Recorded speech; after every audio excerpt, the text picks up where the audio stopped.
Okay, the little sign says we're live. Yeah, that says we're live. All right. Good evening, everyone. Sorry we missed this morning. I had a crazy day that started very early and has not let up at all. And I'm operating on short sleep. So really, you don't want to expect anything too intellectual from tonight's live stream, and it may not even go on too long. I may fall asleep halfway through. We I really was don't know. just about to make that joke too. I was like, don't be surprised if you Oh, just you think I'm joking?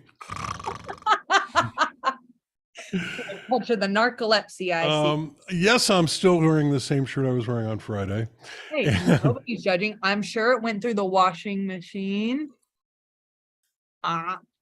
I was actually planning to wear my new one. I have a new one that I made, in my writing that says, "You're just jealous because the voices only speak to me." And You I did was it in planning. your handwriting? Pardon? You did it in your Yeah, I handwriting? did it in my writing. Yeah. Okay.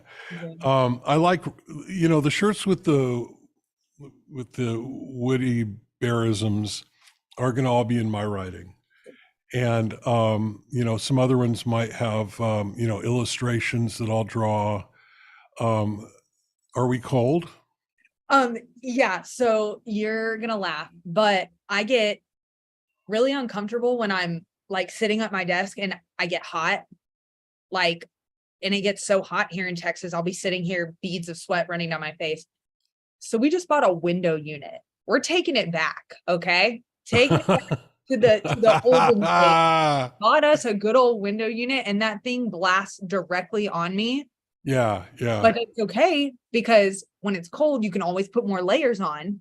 When it's hot, Right. you can't peel your skin off of your bones. I mean, you could, but Right. like 10 out of 10 would not recommend. So I would much rather Yeah. I would much rather be all like Well, buttoned you up. could just, strip down and douse yourself with water. I mean, that might, our audience might enjoy They that. might, but that might be the wrong side of the internet that we want I to mean, be they on. wouldn't enjoy it so much if I did it. Well, you know what? We could maybe put that to the test. You never know. We could try that. We could try that and find Oh, out. I do have a God. swimming pool out in the backyard. So yeah, DJ made a comment about that earlier. He was like, "Isn't it hot there?" And I was like, "Yes, but I'm freezing and I love it." Okay. Good. So, the last time we spoke, which was, I guess it was yesterday. Yesterday Yeah. morning. Yep. Um, and, um, and I had to cut out to go and watch the Apple event. And I was expecting them, everybody was expecting them to announce their new, AR goggles. So there's a distinction between AR and VR, right? So VR is virtual reality, and AR. Oh, Ryan, hey, how you doing? And we have good morning from Info Entertainment. Info Entertainment is in Pakistan, right? I believe so. Yes. Yeah, so it is morning there. Mhm. And good morning to you, our beautiful South Asian friend. And good morning, Ryan. Always lovely to see you. So He's been I waiting had to stream. apparently we'll attempt to not disappoint. But as I mentioned earlier, I don't know if you missed it, I am sleep deprived, and I've had a big long day already, and I may just nod off in the middle of this of the live stream. We'll So see in what happens. conclusion, that's going to be you. I start drooling. Alert me. All right. So Or we were all expecting AR goggles from Apple. So the distinction between AR and VR. VR is virtual reality where you are completely immersed and you don't see any of your real environment. All you see is the Skynet created environment. I'm going to call it Skynet because that's fun. Um, And yeah, the Cylons were created by man. So That's probably VR just is birds in the backyard. virtual reality. Is AR artificial? AR is augmented reality, which Mm, is where you see your environment, but there are things that have been placed in the environment which are not there in reality. They're only there in the digital reality. And so Apple has been into augmented reality for a long time. You can take your iPhone and you can point it at your room and you can see what that new couch would look like in your yeah. room. That's augmented reality. Okay. And we've been expecting these goggles from Apple for actually a few years. They've been working on this for a long time. When you say But we, do you mean you because you predict the future? Or are you saying yes, as yeah, like I am the only one who technically? predicts the future, especially the only one who predicts it accurately.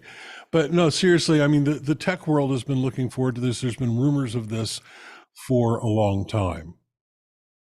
And Apple's been working on it for a long time, and they were actually planning to bring it to market a couple of years ago, but they couldn't. Was wondering what happened to you. Good to know you're okay.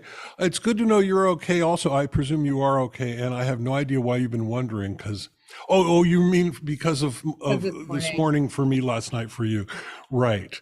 I just had a really big day, and we may talk a little bit more about some of that in the future. Today, it's still like in process, and it's really huge. And there's a lot of really big stuff going on in my world that I wish I could talk more about.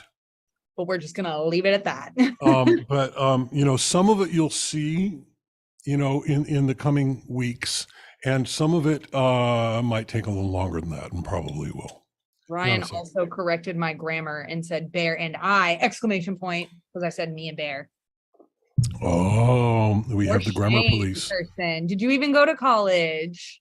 I didn't, so I have a good excuse. All right. So Apple's been into AR for a long time. They don't seem as interested in VR, although their new AR goggles will do VR. They've got like a little adjustment thing on the front that will that'll turn off the whole real world and immerse you in a virtual world. But they've been really into AR for a long time, and I like that about them. So anyway, what these goggles do, and we can paste a link to here. Let me send you this link, and you can. Oh my gosh, I know you said they were expensive. Oh yeah, yeah. This is Apple. So we're gonna get to the whole price thing. Don't let me forget, because that's definitely something I want to talk Don't about. worry, I won't.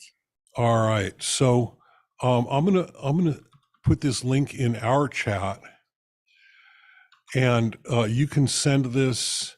You can put it like in the comments or something on our social media, so people can see that's the Apple's promo video Okay. for the Apple Vision Pro, which is what they're calling it. Now, what this thing does is really remarkable. Oh, is that the noise? Oh, you That clicked was on the me. link. I'm sorry. You clicked on the link. I got excited and I just prematurely like Right, clicked on right. it. It's happened a lot today. It's 10 minutes long. I don't really want to stream it, and then, you know, and then YouTube will take our video down like they did when I played Proud Mary last week. They took that whole No, did video it down. really? Yeah, they took the whole video down. I when, did not know when that. Tina died, I was very sad. Um, uh, she was really big in my personal mythology for a long time. Huge fan all the way since the I Can Tina Turner days, and so you know we spent a live stream evening just playing videos of Tina Turner, and sure enough, the owners Proud Mary had it taken down. But we had a good time, and we got a little crying in, and we that was quite cathartic for me. It was probably lethargic. I'm very lethargic right now, but Hey, it was cathartic for me. And I was on the road. I was phoning in from Phoenix that day. Yeah. So all right. So what this thing does, it's goggles that you put on your head. It's half the size, and this is important for especially some of us. It is half the size of the Meta Oculus headset. That thing is like this deep. The Apple one is like that deep. All right. It has it's completely enclosed, okay? But it uses cameras and sensors and lidar. Lidar is laser based radar, basically. Very, very high tech, very, very expensive technology. But the whole idea is that it can map out the room so that it can give you inside your goggles a view of your room, which presumably is quite accurate. And from what I've been hearing from people who have tried this thing, it really feels like you're still in the room, and then it puts things in the space. So it starts out by just displaying, typical Apple rounded corner square icons of all of your apps. The existing VR goggles so far, they use hand controllers like game controllers, right? No such no such thing for the Apple one. You use your hands. You use your fingers to point, and to click you pinch. that sounds like witchcraft. I'm out. And if you want to change the size of a window, you just grab the corner and drag it. I live below the Bible Belt. That sounds Yeah, I know. And we're not done. Oh, I'm scared. We're not done. On the outside, it's got a screen that everybody else can see. And under normal conditions, it shows your eyes. And so it does this by first, yeah, exactly. First, when you set it up, you point the thing at your face and it just maps out your face. And it uses this for several purposes. But one of them is that when you're wearing the thing and you presumably can see the room because it's got the cameras going, and you can actually see like other people in the room, you can have conversations with them, everything, and they can see your eyes. And so it looks very much like these things are transparent, and that you're, talking to somebody who's just got weird goggles on. Story of my life. Yeah, exactly. Well, you wear weird goggles most of the time. Yeah. I used to wear glasses.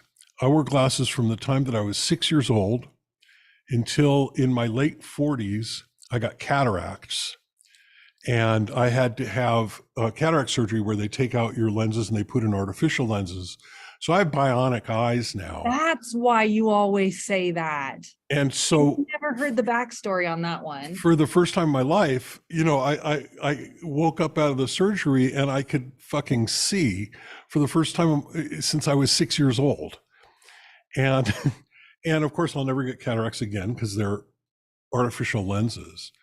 But yeah, for a long time I wore big, thick glasses. Like that make your eyes look real big. Yeah, and then after I don't know, later in like when I was in my 30s or something, they started making them with real high density lenses that were thinner, and I appreciated that. But yeah, so oh, these guys can't keep scoring runs. I'm sorry, I have the baseball game on. I won't tell if you won't. Our pitching is supposed to be better than that. Oh, Ryan knows what I'm talking about. He's probably watching the game too. Ryan is also a Dodgers fan. That's how we know each other. Yeah. Now my watch is telling me that just happened. So, A little late. the other thing is, now I bought an Oculus 2, I don't know, a few years ago. Maybe it was during the pandemic. I can't remember. He is watching the game. Yeah. LiDAR has been the key to AR. Yes. And it's also super expensive. And we're going to get to that. So the other thing is, so I bought one of these Oculus before they changed the name to Meta. And it was, the latest one at the time, which is the 2. They now have the Pro. And the resolution was so poor that it actually bothered my eyes. I tried watching movies in it and watching 3D and doing games and stuff, and it just annoyed me. It just felt like a toy. And the whole thing is big and heavy. It like hurts my schnozzle. And I gave it to the kids and they love it. Oh, you bought it for yourself. I bought one for me and one for Rose.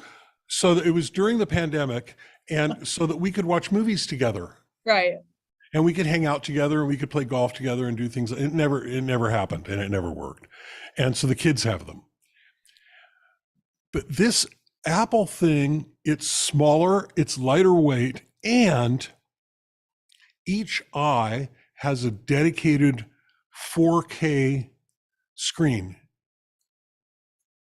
So as much resolution as, I've got these 2 4K monitors right here, as much resolution as these big monitors. And what you can do with that is you can be sitting in your AR space and you can create a movie screen that's 100 feet diagonal, like really, really huge, like you're in a real movie theater, with great enhanced surround sound that comes through the things. Or I can, wear my AirPods, and it's 4K resolution. It's like something that I would feel comfortable watching, right? Because the Oculus thing was like worse than an old TV. It was so bad. So when you put all of this together, you've got a picture of what Apple's been up to. In order to make this work, they have one of their most powerful processors in it, the new M2, which is, it's the M2 Ultra. It's basically like my high power Mac Studio that I'm using here for like doing all the video editing and everything. It's that powerful, plus a separate processor just to deal with all the sensor data from all the sensors, because you've got lots of cameras and LiDAR and all kinds of stuff. I mean, it even has special cameras that are pointing at your hands so that you can do the gestures, right? It's got all this stuff going on. That's a lot of input. And so they have a whole separate processor that's a custom piece of silicon that was designed just for this product to handle those aspects of it. Now, when we look at the price, and this is where the disconnect gets me. I look at the comment sections and the various discussions online about this product, and they're like, well, why would I spend that much money when I can get the Oculus thing for $1,298? And this is what Apple does. They do this every single time. I remember when they first came out with the iPod. This is like year 2000, 2001, around then, and it was like $1,000, and you could buy a little MP3 player, from somebody else that was, a couple $100. And why would somebody buy this iPod when it had a good high quality. I mean, it was a quality product. It had the click wheel, had the nice display, had a hard drive inside of it. It was a piece of engineering. It was nice to hold in your hand. It held 1,000 songs. That's what they said about it. I mean, today I've got, I don't know how many songs on this thing. I mean, I've got, um, my Well, and if you've entire got record collection on there, plus streaming. I was gonna right? say, if you have any streaming service, I mean, you damn near have access to every song ever written ever. Well, I do, but I also have my whole record collection on there, because some of my stuff is, I've been collecting, music since the 60s. I've got stuff that is not on streaming. Like my old Lambert, Hendricks, and Ross records. Yeah. Anyway.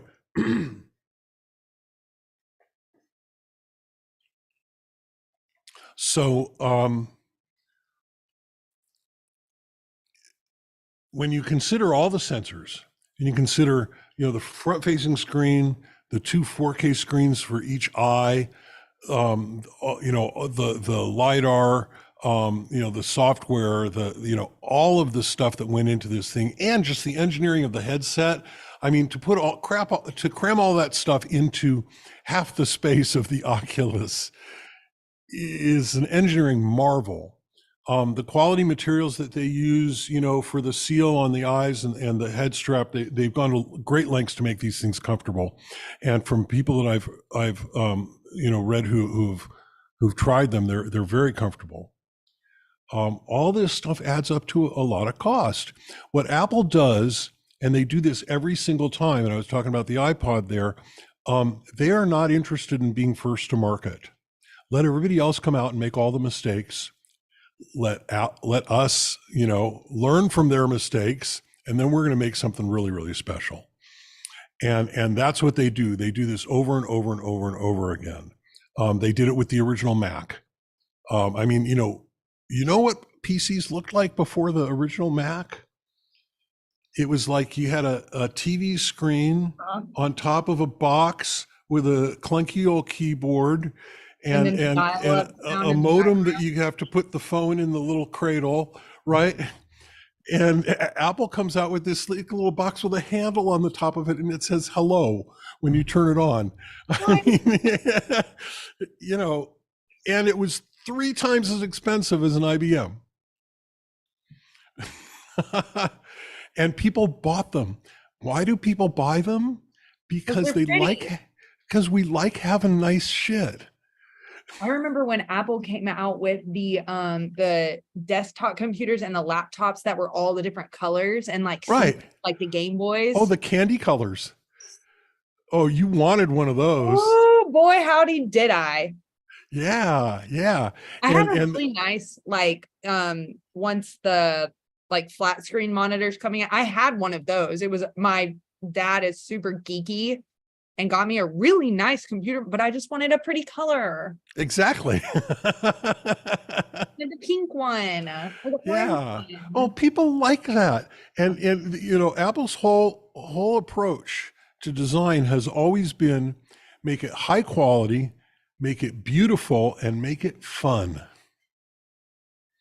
And, especially since Steve Jobs came back, after the Pepsi Cola era, and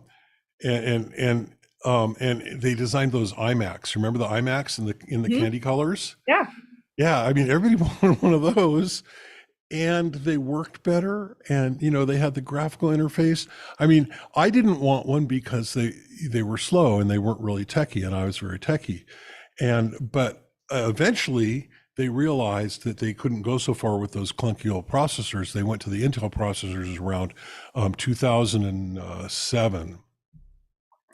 And I finally bought a Mac laptop, and it's got Unix under the hood and basically everything that I ever wanted out of a laptop.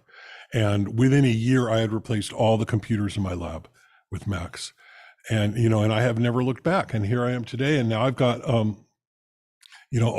my Macs are the update, except the one that we're using in the studio for Ricky to do the control stuff on. That's still an Intel. That's my old 12-inch I loved that thing. My old 12-inch laptop, nobody makes a 12-inch laptop anymore. I mean, not a decent one. And I'm pretty sure she uses a Mac. it is a Mac, but it's an Intel Mac, and it's a 12-inch one. It's the one that I traveled with for years. What's the difference? Okay, the size.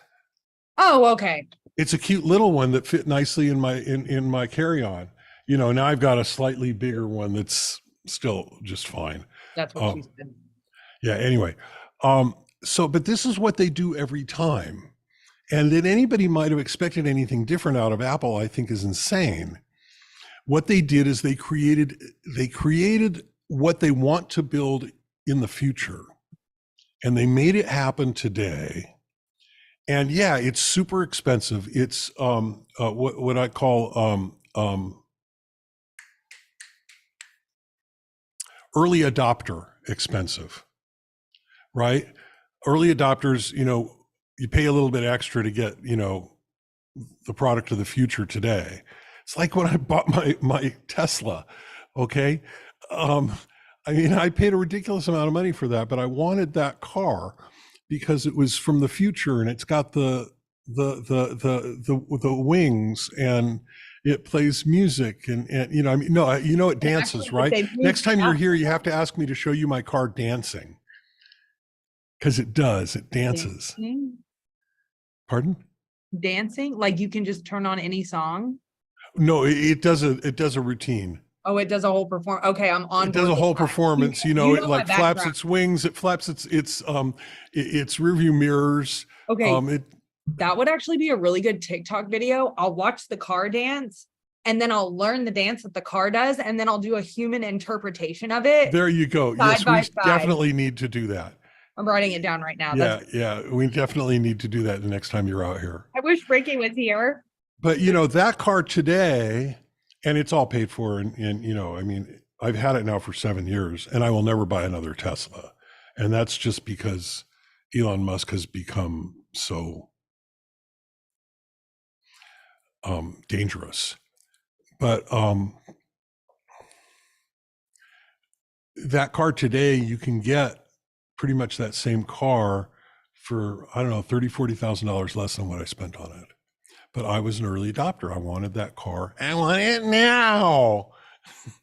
and there's plenty of people who want it now and can't afford it. I mean, enough, not like mass market enough, but enough so that they can take that revenue and they can turn it into engineering to make the product more powerful, smaller, faster, and less expensive for the next generation of people. And that's happened also with the Tesla. I mean, now there's Model 3s and Model Ys everywhere. You don't see a lot of Model Xs because they're so damn expensive and fiddly with the fucking doors. But yeah, that's the whole, that's Apple's business model. They're going to look a few years down the road and they're going to do whatever it takes to get that product out to market today. And it's not even available today. It's going to be available. They say early next year. I'm thinking late next year, you know, and they say $3,500. I'm thinking it might be a little more, a little less. But I can't wait. I'm going to start saving now. I want one. And I want it now. I want it now. All right. So I wanted to talk about that. And I also want to talk about, do we have any questions about that? Did that, everybody seems... Does that spark joy in anyone's life? Yeah, does that spark joy? Is that your Marie Kondo impression? Yeah, I never actually heard her, and I'm pretty sure she's not British. Not at all. She's like Japanese. You know, that's my Duolingo this month is Japanese. Wait, it was Spanish. It was Spanish, then it was French. French. Now it's Japanese. And now we've moved on to Japanese. Okay, I can't keep up with you. You're learning all the languages. Yeah. Ryan will also early adopt. Can't wait. See, this is the market. You know, stylish people, leading edge people, very cool people. You know, this is the market. All right. So I want to talk about, now that was a double play. That was beautiful. I'm sorry. I want to talk about this. You're like Whoops. you're like the Okay. 80. Oh, is that your new one that you just built? This is my new one. Yeah. So this is a really, really special guitar. It's beautiful. And I need to, because I always forget how to pronounce the name of the factory, and I'm going to just look it up right here real quick. I got to move the chat out of the way so I can see everything. And oh,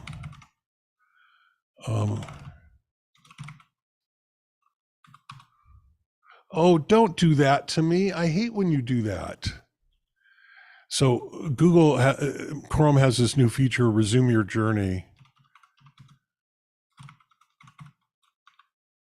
And it annoys me.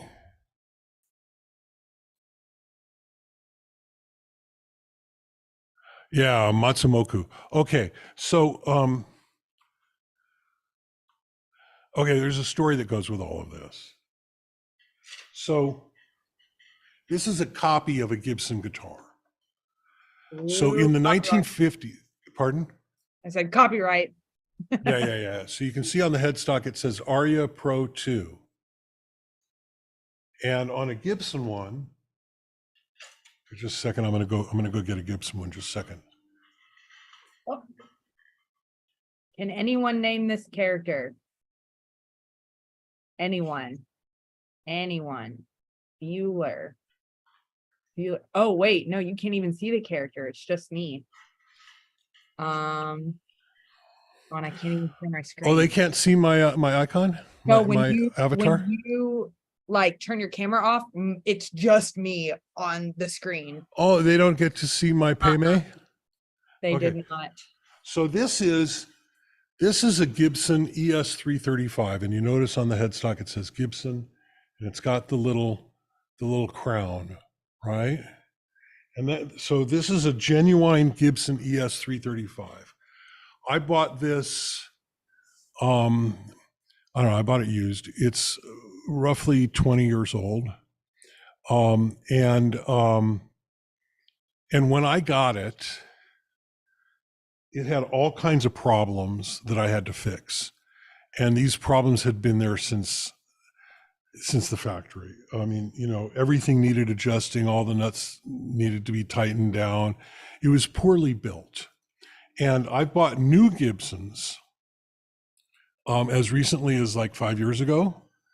And they have also always required work before I could play them. I don't think everybody's as picky as me, but when I buy an expensive name brand guitar, I want it to be just perfect. And I expect to have to adjust a few things because I'm gonna change, use different gauge of strings. I mean, I'm gonna do things that are gonna require some adjustment, but I don't expect to have to tighten down the nuts. All right. I don't expect to have to fix a loose wire, but that's the kind of shit that I run into with Gibsons. So what happened was originally Gibson was a very premier guitar brand. And back in the 1950s, they started making electric guitars. They made some of the very first electric guitars. The Les Paul is one of the very first electric guitars. And they, yeah, I'm not liking that score.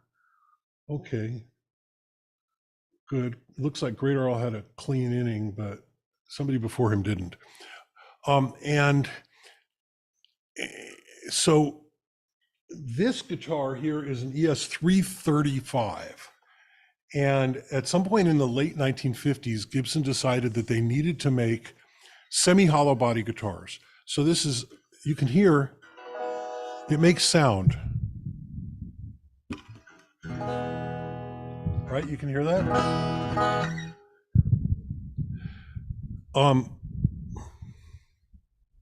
Too many things in my hands. Put that back, yes. All right. So this guitar became completely iconic in the 60s. all the blues and rock legends were playing them. George Harrison had one. Eric Clapton played one. Alvin Lee played one at Woodstock. B.B. King played one, and he kept playing them all through his career. And they're incredibly versatile. They're quite beautiful, and they, at least the early ones, play really, really well. But those early ones from the 50s and 60s are very much in demand because they were built well, and they lasted, and they sound fantastic, and they play fantastic. Starting in the mid 70s, Gibson got bought out by a company called Norlin, and they became very cost conscious, and they started cutting costs and making them with cheaper materials. And they moved their factory from Kalamazoo, Michigan to Memphis, Tennessee, and they started mass producing them when they used to make them very much by hand. So there's this luthier named Matsumoto Moku in Japan. And no, his name was Tsukada. He was in Matsumoto in Nagano, Japan. That was the location. And they created a factory called Matsumoku with a K. I do not know why. And they decided to build copies of Gibson and Fender and other name brand guitars. Yes, Info Entertainment, you can listen to my music. You go to my Bearheart YouTube channel, and you can find lots of my music. Some of the older stuff ain't as great as some of the newer stuff, and we can talk about that another time. We will. I really want to talk about the music that I did during the pandemic, because I took advantage of that alone time and did some really fun stuff. So they decided they were going to build better Gibsons, basically, but they also did the same thing with Fenders and other brands. But they were going to build better Gibsons, and they succeeded. So this guitar was built at the Matsumoku factory in 1980, at a time when Gibson was making really, really crappy guitars and charging a lot for them. And this is a copy of not the 335, but the 345, which is, in my view, one of the greatest guitars that Gibson ever made. It has, among other things, it has this little switch here, which they call the Veritone switch. And I don't know if I run this through my computer, if you can hear it. I know I did this once before and we made it work. And I had thought about testing this out before we, hang on a second here. It's loading it up. Okay, tell me if you can hear this. Oh. Can you hear that? Mm-hmm. Yeah, you can? So hang on a second here. You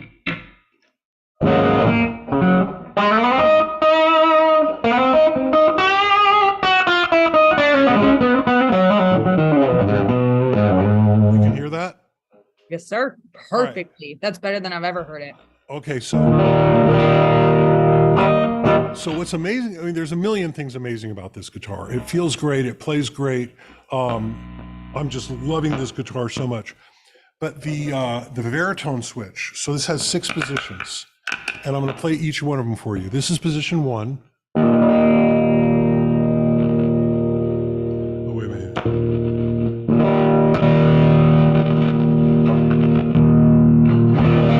Okay, so that's position 1. That's position 2. Okay, so position 3. chord difference? Position 4, position 5, position 6. It's like having all of these different guitars, right? And that's in addition to the regular tone controls and the 2 pickups and all of that. So that's one of the things that's really special about this guitar. It's also stereo. You can plug it into 2 different amps and get real stereo sound. And that's not a feature that I'll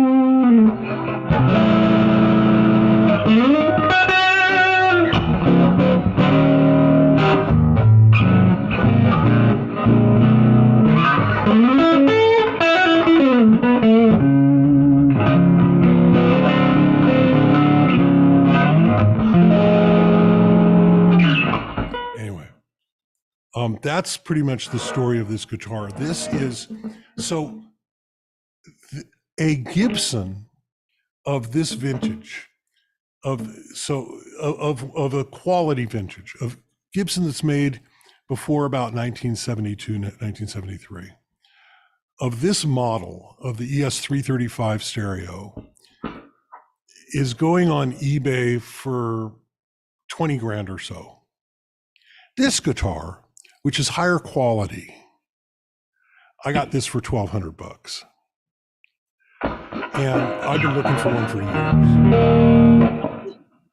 Pardon? Did you say 20? 1,200. 1,200. I was like, I don't think I heard that right. No. So the original Gibson from like the 60s or the early 70s is going for about 20 grand. Okay. This, I got it on eBay for $1,200. And it is so beautiful. And I thought you built so one. Well. Pardon recently. me? I thought you built one recently also. No, I've got some guitars on the bench that Okay. I'm going to sometime over the next month.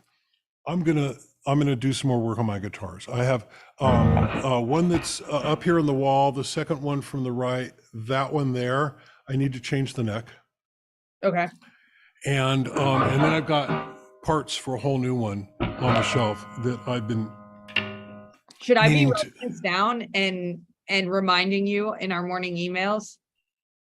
Oh, you want to remind me to build my guitars? Uh-huh. You may do that. You may do that. The first step is for me to clean up my bench because my bench is just in horrible shape. And then I've ordered some parts for this guitar. One of the pots is dirty and noisy and cuts in and out. And so I just ordered a whole new set of pots. And these are really difficult to work on because there's no access. So to get these parts out, the controls under the knobs, you have to actually pull them out through the F-holes.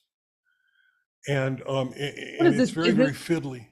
Is this how the game of Operation was made? Yes. Yes, That this is makes exactly what they were thinking of. They went and they bought Gibson ES series guitars as prototypes, for sure. And yeah. And you have to be really careful. So the reality is that even at the factory, they have to do it that way because these guitars are built. The woodwork is done first, and then the electronics is put in. But the only way they get the electronics in is through those F-holes. And so the work people, the factory workers, they actually have to keep little repair kits to repair the finish on the guitar, because they actually have to finish it and everything. They have to, but they might have to repair the finish on the guitar after they've installed the electronics, because it can get scratched or it can get burned with the soldering iron. I mean, it's actually really, really difficult work. And so I'm looking forward to that. You know me, I love difficult things. That's what I do. I mean, that's my, where did it go there? Oh, I can't see I can't see the chat anymore. Oh, there we go. Show the chat. Oh, there it is, chat. Oh, there's the chat window. Yeah, yeah. Hang on a second. I mean, I seek out difficult things to learn, like learning Japanese or, learning sign language. And I've been slacking off on learning sign language. I feel like the best way to learn a language, I know Duolingo is great, but like immersing yourself in the culture is like the only way to Oh, really sure, learn. sure. So let's move the company to Japan, Done deal. and we can work from there for a few years until Let we me all just, become fluent in Japanese. and then we'll come back. No, we'll go someplace Oh, then we'll else. go We'll go someplace to else. Paris, or I don't know, yeah, someplace with Let a me difficult language. let me close on my house first so I can at least put it back on the market. There you go. That's a good plan. That's a good plan. And we know that hubby's going to be totally down for this, right? Oh, for sure. And the kids, pulling them out of school, putting them in school in Japan, Blonde that's not going hair, to be blue eyes, they'll fit in perfectly over it's there. not going to be a problem at all. Right. So I've been to Japan once in 1988, which is, I understand it, before you were a twinkle in your papa's eye. And I spent 3 weeks working for one of the national phone companies called KDD. In info entertainment is going back to bed. All right. Yes, we'll pray for you that your mind will work better, and we love you, and we'll see you tomorrow or soon. So yeah, I went doing a computer contract for the phone company there. Okay, I'm going to tell the whole story, and then we'll be done. I got a call. That they were that they had heard that I was the world's foremost expert on ISDN, which is a communications protocol that used to be very popular and is kind of useless today. But and I had heard of it. I knew what it stood for. I don't think I remember what it stands for now. And so I said, sure. Yeah, they sent me to Japan, and I read a book on ISDN on the flight over so that I would know a little more about it. And I got there, and they had a bug in their ISDN network. And they were describing it to me, and I said, okay, let me see this piece of code. Let me see that piece of code. Let me see that piece of code. And it just jumped out at me. This is like the first afternoon that we're working together. And it's just jumped out at me a typo in some of their C code. They used a single equals where they're supposed to use a double equals. It's actually a very common rookie mistake, but it happens. Rookie. And they fixed that. The whole problem was solved. And I had 3 weeks left on my contract. So they showed me hospitality. They took me out to fancy dinners, bullet train ride to Osaka, Disneyland, the whole thing. Lots of sushi, Chinese food, really, really good Chinese food in Japan. Yeah. Well, okay. So it turns out, I mean, they'll have a common ancestry, right? But they also very much politically have been in opposition since World War One, I believe. And but the heritage is there, and a lot of Japanese food is inherited from Chinese food. I mean, they have similar dumplings. They have, So anyway, really, really great Chinese food. Really great, all kinds of food. We had a great old time, and the problem was solved like in the first hour. So being in Japan felt at the time the most foreign place that I had ever been, and I had been, a lot of places, but the language is so completely inside out and upside down and turned around from anything that I've known. It's not a Latin language at all. They're writing system is completely foreign to me. Their syntax, their grammar. I mean, I learned a few words. I think I could count to one. Um, I knew konnichiwa and arigato and a few things, but to get to the office from my hotel, I had to ride a train, and I just memorized the shapes of the words. I go to the one that's shaped like this, and I come back to the one that's shaped like that. And I never learned how to pronounce them. Before I went, I had somebody translate my business cards into Japanese. And so my name was written in hiragana, which is the writing system, or no, katakana. Katakana is the writing system for foreign loan words. And so it was my regular business card on one side and the Japanese business card on the other side. And I read up on some of the customs and protocols. So when you meet somebody and you present them your business card, you use two hands and you bow and you present your business card. It's a little ceremony. I love it. And I would do this and they would see that it was written in their, so that they could read it. And they so appreciated that. They just thought that was just the cat's pajamas.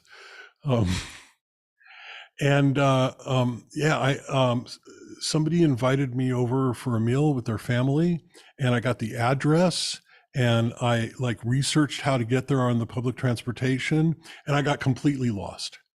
And it turns out that they don't number, the streets aren't named, the blocks are named. So looking for an address, it wasn't on a street, it was you have to find the block, and then the numbers are not in order. They're just in the order the houses were built. And so it was just such an adventure. I was 2 hours late. Time is irrelevant. Everybody was so friendly and so warm and hospitable. And I just had such a blast, and walking around downtown Tokyo and, the lights and everything about the culture is completely different than American culture. The colors they use, the intensity of their advertising, the courtesy and politeness, all of it was so eye-opening. And I love that it's so different. I mean, that feeds me, and it helps me to see, what parts of our culture are just choice. We choose to be rude to people. We choose to be selfish. We choose to eat too much fast food. I mean, all this stuff is just choice. It is not anything that's built in, because here's a whole other culture that lives very differently from all of those things. They're very, very happy with a bowl of rice, maybe put a little soy sauce on it. I mean, you go to McDonald's there, and they do have McDonald's, and they do have Big Macs, but they also have rice balls. And a lot of people, they go to McDonald's and they buy a rice ball and they sit there and they eat their rice ball. And, because McDonald's is catering to the market that they're in, right? And that's the market that they're in. And of course, so all of this is almost 40 years ago. It's 35 years ago. And, I know that, they've probably changed as much as we have changed and we've changed a lot in the last 35 years. I really want to go back, and that's why I'm learning Japanese. I like how you wrapped it all up. That's like a good, nice, neat little bow. That's like a good Nicholas Sparks novel right there. Yeah. And that's why we named her Joan. All right. That's all I got. I really didn't expect to make it this long. I should be asleep. But we had a blast. We did. We had a great old time. We talked about all kinds of interesting things. I got to show off my new guitar. I know. I felt like I should have probably been changing the title. People are going to come on this live thinking that all we're talking about are the new AR goggles, and little did they know, they got dinner and a show. That was 5 subjects ago. I know. Well, I wanted to talk about that because it's been in the news, and those kinds of things interest me, and let's face it, excite me. I love seeing technology. You know, I never expected to live long enough to see all the stuff that's going on today, honestly. And it's just fantastic. And I've still got a good 50 years left. So you know, I'm in good shape there. With technology and medicine these days, you're good to Yeah, go. I know. I know. Yeah. Western look at, you know, medicine. I'm losing weight. I mean, imagine that. All right. Love you all. Have a great evening, and we will see you again tomorrow morning. And Ricky expects to be here tomorrow morning. We'll see. We'll see about that. All right. She might need to sleep. I feel like she hasn't done that either. You know, I don't think she gives that enough priority. You know how it is. Kids these days. I know. Say the darndest things. All right. Good night, y'all. Love you. See you tomorrow.